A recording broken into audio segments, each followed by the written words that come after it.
जय हिंद। आज के सेशन में हम सब पढ़ने वाले हैं 10th क्लास के हिस्ट्री, जो वीवीआई इंपॉर्टेंट क्वेश्चन है, यानी कि जो बच्चे 2000 ठीक है 25 में एग्जाम देने वाले हैं उनके लिए ये क्वेश्चन बहुत महत्वपूर्ण है, क्योंकि यही क्वेश्चन सब आएंगे और अक्सर बच्चे जो है घबरा जाते हैं, क्योंकि उन्हें जो है लगता है कि क्वेश्चन कहीं अलग से सेट हुई है।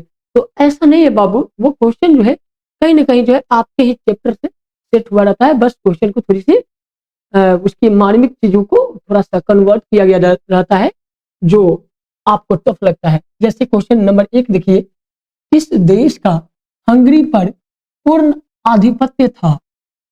तो बाबू हंगरी पर जो पुनः पुनः आधिपत्य था वो था, ठीक है, वो था ऑस्ट्रिया का। किसका था बाबू? तो ऑस्ट्रिया का, ठीक है, क्योंकि 19वीं सदी में, ठीक है, 19वीं सदी में कि प्रारंभ में देखा जाए तो बहुत ही गहरा रूप से प्रभावित किया था। 1541 से लेकर 1541 से लेकर 1699 तक, यानी लगभग लगभग 150 वर्ष माना जा सकता है, ये अभी आधिपत्य जमा के रखा, ठीक है। और इसके दरमियान जो है बहुत खूंखार, कहते नहीं, बहुत खूंखार रूप से उसको शोषण किया था। वहां के लोगों को बहुत अत्याचार हुई थी। आखिरकार अत्याचार जो है सहन करना बहुत टफ था। इतना अहंकारी लोग रहते थे जो देखने में मतलब बहुत बेकार सा लगता था, ठीक है। ऑस्ट्रो हंगरी दोहरी राजशाही चलाया। कैसा राजशाही? तो दोहरी राजशाही चलाया था, ठीक है। इस बात को ध्यान रखना है। चलिए दूसरा सवाल देखते हैं, और दूसरा सवाल भी बहुत खूबसूरत है, और ये क्वेश्चन है, निम्नलिखित में कौन जैकोबिन क्लब का सदस्य था?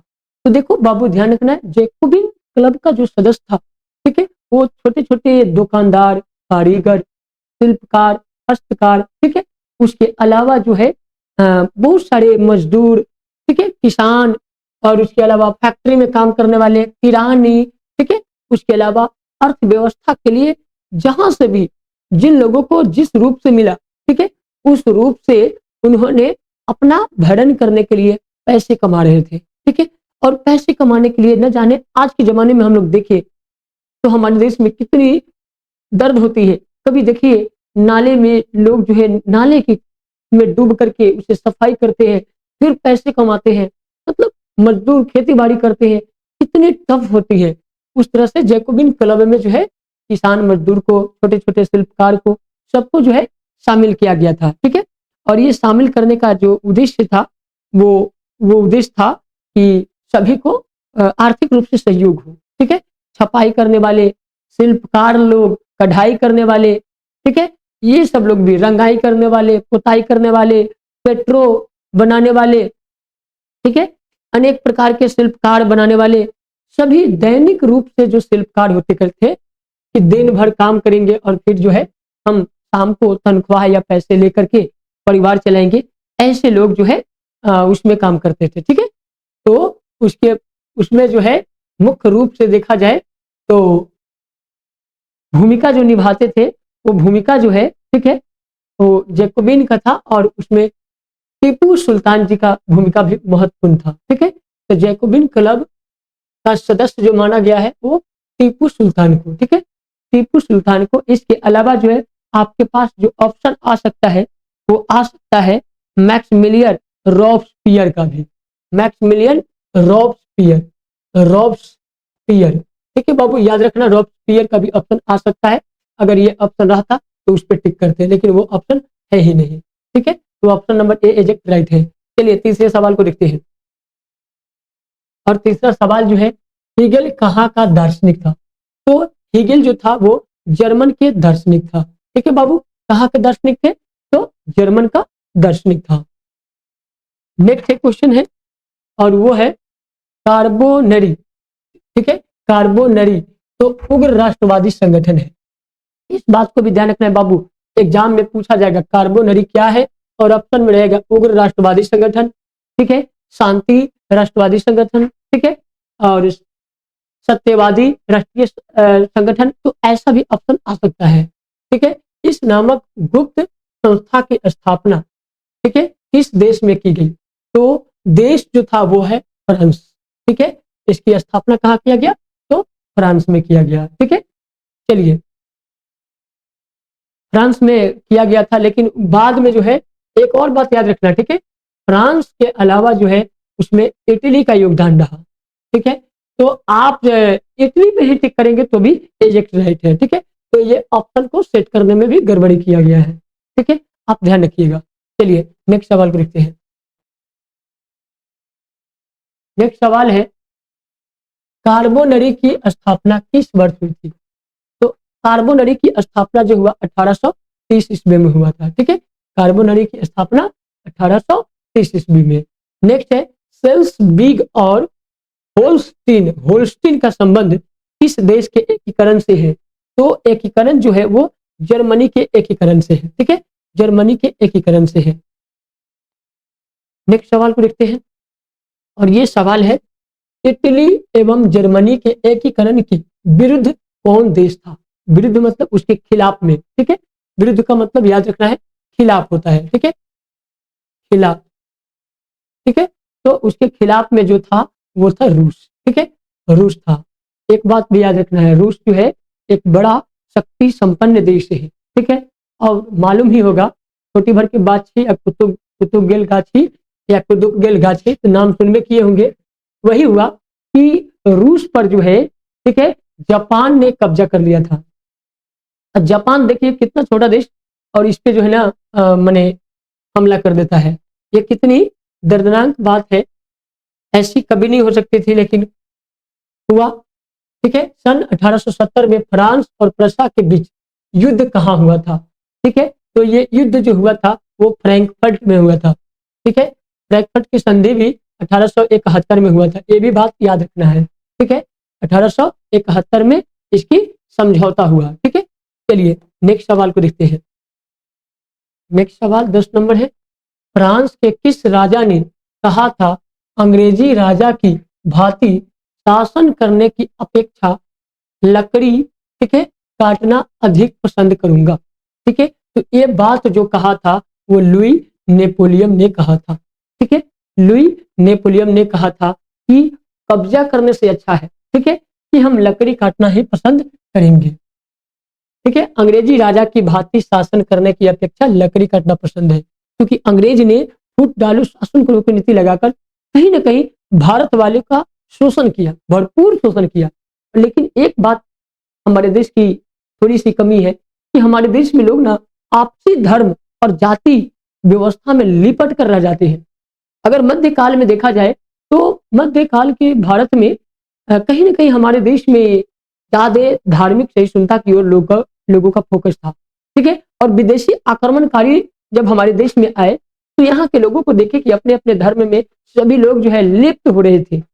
उस समय जो है अंग्रेज लोग और उसके अलावा जो है ना विदेशी आक्रमण हमारे देश में हमला किए थे। ठीक है, और इन्होंने उस अंग्रेज की शोषणकारी नीति को देख करके उन्होंने कहा कि शोषण करना किसी के लिए अच्छा नहीं है, इससे तो अच्छा है कि हम लकड़ी काट के जिंदगी जी लेंगे, लेकिन अंग्रेज की भांति जिंदगी कभी नहीं जिएंगे। चलिए अब है क्वेश्चन नंबर 11, 19वीं सदी को कौन सा युग कहा जाता है? तो 19वीं सदी को नौ उदारवाद का युग कहा जाता है। ठीक है, इसी सदी में जो है लोहे का प्रचलन बढ़ा और इसे जो है नए नए धातु उपकरण तैयार होने लगे। ठीक है, और ये जो है क्रांति की युग बन गई। ठीक है, आज जो टेक्नोलॉजी आ रही है, आज जो नई नई मशीनें आ रही है, तो ये क्रांति नौ उदारवाद का युग माना जाता है। ठीक है, चलिए अब नेक्स्ट सवाल है 12 नंबर, और क्वेश्चन है, सेडवा के युद्ध में किसकी पराजय हुई थी? पराजय का मतलब होता है बाबू हार। ठीक है, तो हार किसकी हुई थी? तो याद रखना है, ठीक है, नेपल्सन की हुआ था। ठीक है, नेपलस कहते हैं। ठीक है, नेपलस की हार हो गई थी। ठीक है, नेक्स्ट सवाल को देखते हैं, कार्बोनरी।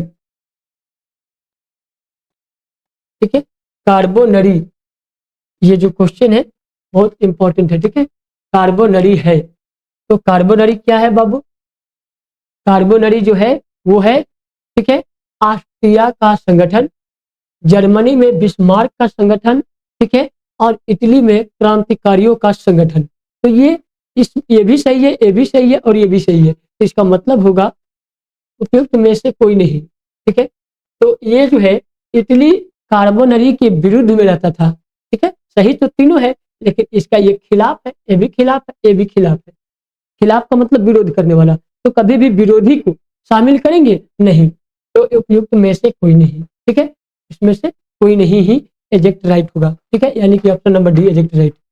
चलिए नेक्स्ट है, ब्रैकेट की संधि कब हुई थी या कब हुआ। ठीक है, तो याद रखना है बाबू, ब्रैकेट की संधि जो है वो 1871 में हुआ था। कब हुआ था? 1871 में हुआ था। ठीक है, option number D exact right. चलिए नेक्स्ट सवाल को देखते हैं, यंग यूरोप की स्थापना कब हुई? तो यंग यूरोप की जो स्थापना हुई थी वो 1930 में हुआ था। ठीक है, 1930 में हुआ था। ठीक है, क्योंकि यहाँ पे ऑप्शन जो है 1931 यंग यूरोप संस्था का गठन हुआ और 1934 यंग इटली संस्था का गठन हुआ था। तो बाबू जब भी आपको ध्यान रखना है कि अगर ऑप्शन 31 का नहीं है तो आप 30 में टिक कर सकते हैं। ठीक है, इस बात को ध्यान जरूर रखना है, क्योंकि अक्सर आप बच्चे जो है ना घबरा जाते हैं। ये भी ध्यान रखना है 1934 है, अगर ऑप्शन में अगर 34 नहीं है, 33 है या 35 है तो आप उसके अनुकूल भी टिक कर सकते हैं। चलिए नेक्स्ट सवाल को देखते हैं, और नेक्स्ट सवाल है, मेटरनिक व्यवस्था का उद्देश्य क्या था? तो मेटरनिक व्यवस्था का जो उद्देश्य था वो था नेपोलियन की पुनर्स्थापना करना। ठीक है, किसकी स्थापना करना? तो नेपोलियन की पुनर्स्थापना, मतलब उसको रिकंस्ट्रक्ट करना, यानी कि दोबारा स्थापना करना था। ठीक है, चलिए नेक्स्ट सवाल को देखते हैं। 17 नंबर सवाल है, हंगरी की अधिकांश जनता कौन भाषा बोलती थी? तो हंगरी की जो अधिकांश जनता है वो भाषा बोलती थी, उस भाषा का नाम है मैग्यार। ठीक है, कौन सी भाषा है बाबू? तो मैग्यार भाषा है। ठीक है, इसी भाषा में वहां के लोग बातचीत करते थे। ठीक है, क्योंकि वो कारीगर, शिल्पकार, छोटे छोटे मजदूर, किसान, पेट्रोवाद, ये तमाम लोग को जो है ना आसान भाषा लगता था। ठीक है, मेटरनिक कौन था? ठीक है, तो मेटरनिक जो था वो रूस का जार था। रूस का जार का मतलब होता है रूस का सम्राट या रूस का राजा। ठीक है, याद रखना है, रूस का सम्राट या रूस का राजा, याद रखना है। जार का अर्थ होता है राजा या सम्राट। ठीक है, चलिए नेक्स्ट सवाल को देखते हैं, और नेक्स्ट सवाल है, नेपोलियन संहिता किस वर्ष लागू की गई? ठीक है, तो संहिता किस वर्ष लागू किया गया? तो याद रखना है बाबू, 1791 में लागू किया गया था। 1791 में लागू किया गया था। ठीक है, एक एक बात को आप लोग ना एक एक बात को ध्यान रखना है। ठीक है, क्योंकि यही क्वेश्चन आपको घुमा दिया जाएगा। ठीक है, हंगरी की भाषा क्या थी वो तो हम पढ़ ही चुके हैं। ठीक है, मैग्यार। ठीक है, मैग्यार रखना है याद। ठीक है, चलिए, किसने कहा था फ्रांस जब छींकता है तो बाकी यूरोप को सर्दी जुकाम हो जाती है? ठीक है, तो वो जो कहा था मेटरनिक जी कहे थे। ठीक है, कौन कहे थे बाबू? तो मेटरनिक जी ने कहे थे कि जब फ्रांस छींकता है तो बाकी यूरोप को सर्दी जुकाम हो जाते हैं। ठीक है, चलिए नेक्स्ट सवाल को देखते हैं, और नेक्स्ट सवाल है, नेपोलियन कोड में कुल कितने कोड थे? ठीक है, तो वो जो कोड थे वो 5 कोड थे। याद रखना है बाबू, नेपोलियन कोड में कितने कोड थे? तो 5 कोड थे। ठीक है, नेक्स्ट सवाल को देखते हैं, 23 नंबर क्वेश्चन, यूरोपीय सभ्यता का पालना किसे कहा जाता है? तो यूरोपीय सभ्यता का पालना जो कहा जाता है वो इटली को कहा जाता है। किसको कहते हैं बाबू? तो इटली को कहते हैं। ठीक है, चलिए नेक्स्ट सवाल को देखते हैं, फ्रांस की, ठीक है, फ्रांस की किस संस्था ने लुई 16वें और उसकी रानी को फांसी की सजा दी थी? ठीक है, राजा की, ठीक है, लुई 16वां राजा थे, उसके रानी को, ठीक है, उसके रानी को जो है, ठीक है, फांसी की सजा दी गई थी। ठीक है, चलिए ये है डायरेक्टरी ने। कौन दिया था? तो डायरेक्टरी ने दिया था। ठीक है, नेक्स्ट सवाल को देखते हैं, नेक्स्ट सवाल है, रोमानीवाद क्या था?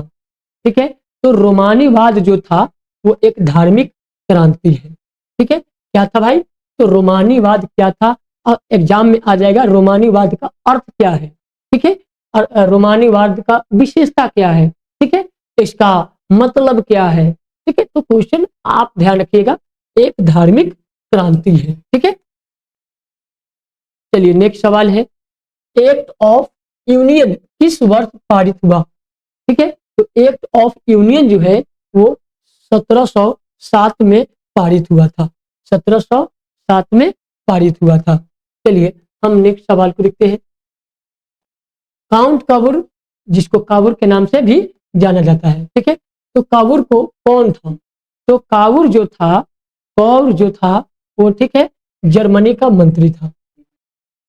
ठीक है, कोई बात नहीं, ध्यान रखना है बाबू। ठीक है, फटाफट नोट करते जाइए आप लोग। अगर पेन पेपर नहीं निकाले तो निकाल लीजिएगा, और नहीं निकाले तो कम से कम वीडियो को 2-3 बार देखकर कंप्लीट कीजिएगा। तो काउंट काबूर जो है वो जर्मनी का मंत्री था। क्या था बाबू? तो जर्मनी का मंत्री था। यूरोप वासियों के लिए किस देश का साहित्य एवं ज्ञान विज्ञान प्रेरणा स्रोत रहा? ठीक है, तो ज्ञान विज्ञान जो प्रेरणा स्रोत रहा है वो जर्मनी का रहा है। ठीक है बाबू, ध्यान रखना है, जर्मनी का ज्ञान विज्ञान प्रेरणा स्रोत रहा है। ठीक है, चलिए नेक्स्ट सवाल को देखते हैं, और ये सवाल है, युवा इटली संस्था का विकास किया। ठीक है, तो युवा इटली संस्था का विकास मेजनी ने किया था। ठीक है, यंग इटली इसी का नाम है, यंग इटली। यही एग्जाम में क्वेश्चन बाबू यंग कर देता है और बच्चे का दिमाग भंग हो जाती है। तो आप लोग भंग मत होइएगा, एक एक बातों को ध्यान रखिएगा। ठीक है, और ये कब हुआ था? तो 1934 में। ठीक है, यंग इटली का स्थापना 1934 में। यंग यूरोप कहेगा तो 1900, ठीक है, 30 या 31, ऑप्शन के ऊपर डिपेंड करता है। ठीक है, कभी कभी ना 31 नहीं रहता है तो 30 पर टिक कर लेंगे। ठीक है, चलिए नेक्स्ट सवाल को देखते हैं। यूनानी स्वतंत्रता आंदोलन के दौरान कौन ब्रिटिश कवि शहीद हुए? ठीक है, तो जो शहीद हुआ था, ठीक है, वो हमारे देश के ही नहीं थे, वो तो लॉर्ड बायरन था, वो हमारे देश के नहीं थे। ठीक है, वो यूनानी स्वतंत्रता आंदोलन के दौरान ब्रिटिश था। क्या था? ब्रिटिश था, हमारे देश की बात नहीं है। बच्चे कंफ्यूज होते हैं, इसीलिए क्वेश्चन को कभी कभी ऐसे भी पूछ देगा कि कौन यूनानी था जो हमारे देश के नहीं थे। ठीक है, तो याद रखना है वो लॉर्ड बायरन। ठीक है, नेक्स्ट सवाल है, मारियन किस देश के राष्ट्रवादी की प्रतीक थी? तो मारियन जो है किस देश के राष्ट्रवादी की प्रतीक थे? तो वो है फ्रांस की। किसके है बाबू? फ्रांस की। चलिए नेक्स्ट सवाल को देखते हैं, फ्रांस के किस राजा ने कहा था, अंग्रेजी राजा की भांति शासन करने की अपेक्षा लकड़ी काटना अधिक पसंद करूंगा? हम आप लोगों को ऊपर बताए थे। तो चलिए फटाफट आप लोग कमेंट बॉक्स में इसी का जवाब बताइए। ठीक है, हमको देखना है कितने लोगों को मालूम है। फटाफट आप लोग जवाब बताइए, हम बढ़ते हैं नेक्स्ट क्वेश्चन की ओर। ठीक है, नेक्स्ट क्वेश्चन है, जर्मेनिया क्या थी? जर्मेनिया क्या थी? तो जर्मेनिया याद रखना है रूसी राष्ट्र का प्रतीक। ठीक है, क्या थी बाबू? तो रूसी राष्ट्र का प्रतीक थी। ठीक है, चलिए नेक्स्ट सवाल को देखते हैं, वियना सम्मेलन का आयोजन किस वर्ष हुआ था? तो वियना सम्मेलन का जो आयोजन हुआ था वो हुआ था 1830 में। ठीक है, वियना कांग्रेस की या वियना सम्मेलन की, ठीक है, आयोजन हुआ था 1830 में।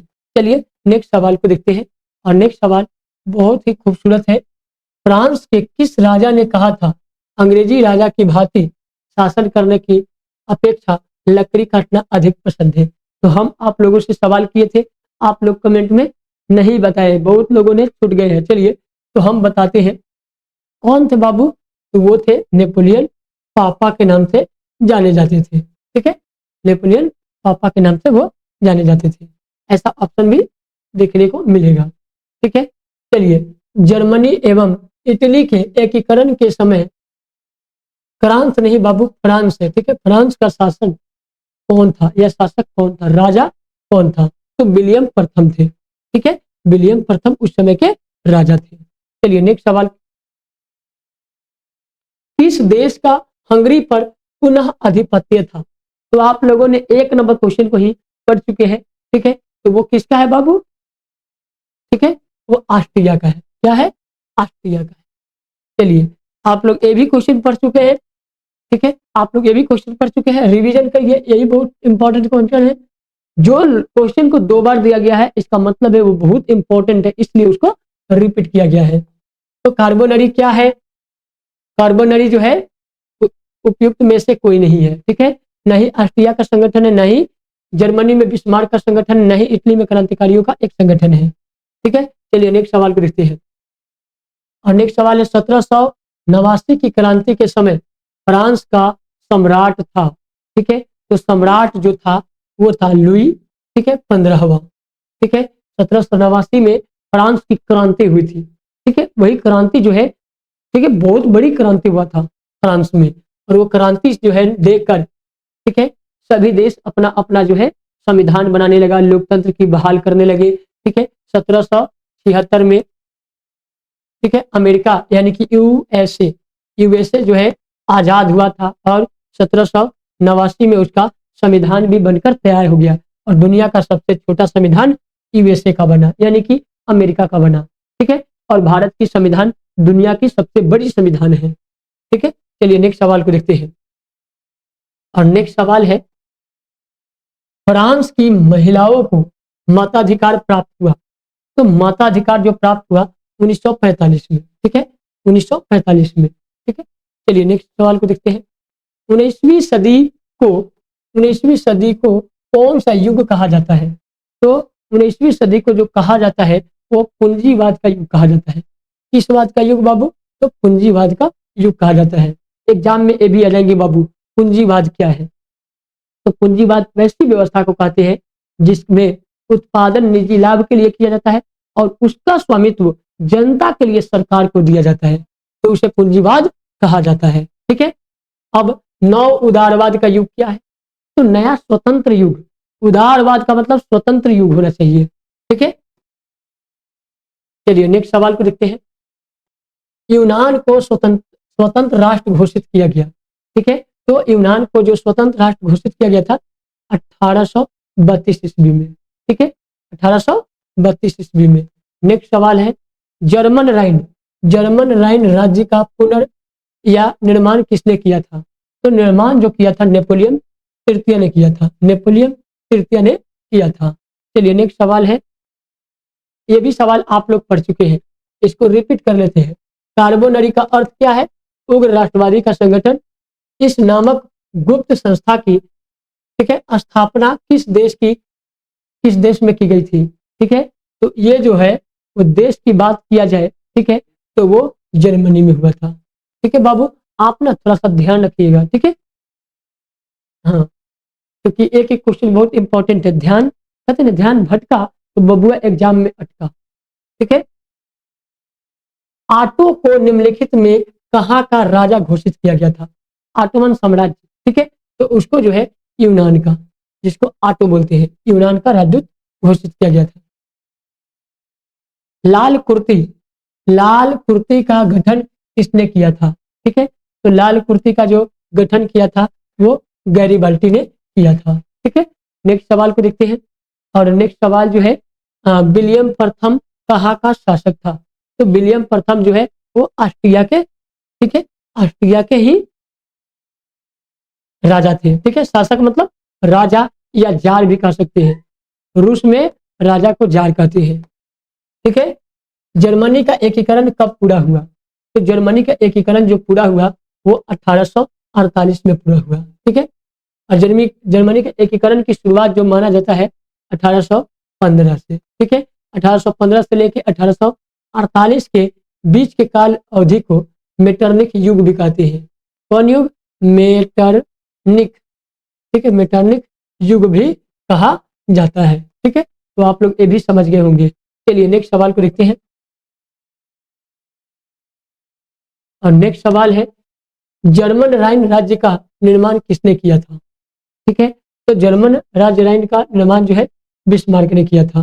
कौन किया था बाबू? तो बिस्मार्क ने।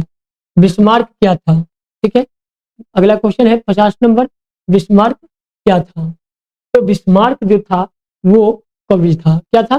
कवि था। ठीक है, लेखक भी था, कवि या लेखक भी था। ठीक है, मेटरनिक क्या था? मेटरनिक क्या था? तो मेटरनिक जो था वो था प्रतिक्रियावादी। ठीक है, घोर प्रतिक्रियावादी था। क्या था बाबू? तो घोर प्रतिक्रियावादी था। ठीक है, चलिए नेक्स्ट सवाल को देखते हैं। हीगेल कहाँ का शासक था? ठीक है, तो वो जर्मन के दार्शनिक था। कहाँ के शासक था बाबू? जर्मन के दार्शनिक था। ठीक है, चलिए नेक्स्ट सवाल को देखते हैं। निम्नलिखित में किस युद्ध को युद्ध के परिणाम स्वरूप जर्मनी का एकीकरण हुआ? ठीक है, तो वो एकीकरण प्रसा और डेनमार्क का युद्ध से हुआ। ठीक है, किससे किससे? तो प्रसा और डेनमार्क के युद्ध से हुआ है। चलिए नेक्स्ट सवाल को देखते हैं। इटली की स्थापना, इटली की स्थापना किसने की? ठीक है, तो इटली की स्थापना जो है वो मेजनी ने किया है। किसने किया है बाबू? तो मेजनी ने किया है।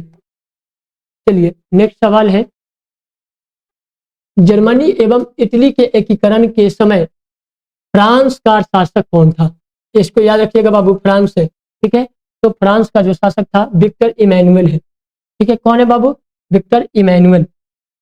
नेक्स्ट सवाल है, किस संधि द्वारा स्वतंत्र यूनान राष्ट्र का उदय हुआ? ठीक है, तो वो जो हुआ था वो वियना के संधि या वियना वियना समझौता के द्वारा हुआ था। संधि का मतलब होता है समझौता। ठीक है, समझौता। चलिए नेक्स्ट सवाल को देखते हैं। सन 1870 में फ्रांस और प्रसा के बीच युद्ध कहाँ हुआ था? तो फ्रांस और प्रसा के बीच जो युद्ध हुआ था वो साइडाइन में हुआ था। कहाँ हुआ था बाबू? साइडाइन। इसको सेडॉन भी कभी कभी दे देता है। ठीक है, से ऐसे कर देगा डॉन। ठीक है, तो सेडॉन, इसको साइडाइन भी कहते हैं। ठीक है, चलिए नेक्स्ट सवाल को देखते हैं। हीगेल कौन था? तो हीगेल तो हम लोग कितने बार क्वेश्चन को पढ़ चुके हैं। हीगेल कौन था बाबू? तो हीगेल जो था वो था चांसलर, जर्मन के क्या था? चांसलर था। ठीक है, जर्मन के चांसलर था। चलिए नेक्स्ट सवाल को देखते हैं। जाल्वे राइन, जाल्वे राइन की स्थापना किस राज्य ने किया? ठीक है, तो वो जो किया था वो प्रसा ने किया था, जाल्वे राइन। ठीक है, जाल्वे राइन की स्थापना प्रसा ने किया था। चलिए नेक्स्ट सवाल को देखते हैं। मारियन, मारियन किस देश के, ठीक है, राष्ट्रवादी की प्रतीक थी? ये क्वेश्चन भी रिपीटेड क्वेश्चन है बाबू, ध्यान रखना है। ठीक है, ये इटली, ये इटली का है क्वेश्चन। ठीक है, नेक्स्ट क्वेश्चन है, इटली एवं जर्मनी के एकीकरण के विरुद्ध निम्नलिखित में कौन था? ठीक है, तो वो जो था ऑस्ट्रिया था। ठीक है, ये भी रिपीटेड क्वेश्चन है बाबू, आप लोग ध्यान दीजिएगा रिपीटेड क्वेश्चन को। ठीक है, काउंट कबूर को विक्टर इमैनुअल ने किस पद पर नियुक्त किया था? ठीक है, तो वो जो है प्रधानमंत्री के पद पर नियुक्त किए थे। ठीक है, चलिए नेक्स्ट सवाल को देखते हैं। मेटरनिक का पतन कब हुआ था? तो मेटरनिक का जो पतन है 1848 में हुआ था। ठीक है, ठीक है, 1948 में, 1948 में। ठीक है, चलिए नेक्स्ट सवाल है, हनोई समझौता कब हुआ? हनोई समझौता कब हुआ? तो हनोई समझौता जो है वो 1944 में हुआ था। ठीक है, भारत पाकिस्तान के लेकर के ही यह समझौता था। युवा इटली संस्था का विकास किया। ठीक है, तो वो जो है मेजनी ने ही किया और इसको यंग इटली भी कहते हैं। ठीक है, चलिए नेक्स्ट सवाल को देखते हैं। कार्बोनरी की स्थापना किस वर्ष हुई थी? ठीक है, तो कार्बोनरी की स्थापना जो है वो स्थापना हुआ था, ठीक है, 1815 ईस्वी में हुआ था। ठीक है, चलिए नेक्स्ट सवाल देखते हैं। मेजनी का संबंध किस संगठन से है? मेजनी का संबंध किस संगठन से है? ठीक है, या किस संगठन से था? तो वो है कार्बोनरी से। कौन है? कार्बोनरी से था। नेक्स्ट क्वेश्चन है, 19वीं शताब्दी में यूरोप में राष्ट्रवाद के विकास का क्या परिणाम हुआ? ठीक है, तो इसका जो परिणाम हुआ उपनिवेशवाद का विकास हुआ। उपनिवेशवाद का विकास हुआ था। ठीक है, चलिए नेक्स्ट सवाल को देखते हैं।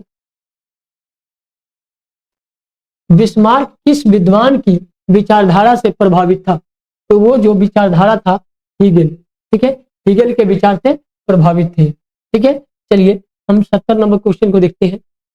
और ये क्वेश्चन है, निम्नलिखित में किस वर्ष अलेक्जेंडर कीपसिलांटी के नेतृत्व में यूनान में विद्रोह शुरू हो गया था? ठीक है, तो अलेक्जेंडर कीपसिलांटी के, ठीक है, विचार से जो विद्रोह हुआ था वो हुआ था 1824 ईस्वी में। ठीक है, इस समय ना बहुत बड़ी भयानक युद्ध हुआ था। ठीक है, चलिए तो आई होप कि आप लोगों को समझ में आ गया होगा। धन्यवाद, हम फिर मिलते हैं नेक्स्ट वीडियो में नेक्स्ट टॉपिक के साथ। अगर ये वीडियो अच्छा लगा हो तो वीडियो को सभी ग्रुप में जरूर शेयर करिए और उन विद्यार्थियों को जरूर शेयर करिए जो, ठीक है, बिहार बोर्ड की है, क्योंकि उनके भविष्य में अच्छा हो इसके लिए हम सबको सहयोग करना है। ठीक है, धन्यवाद, फिर मिलते हैं नेक्स्ट वीडियो में।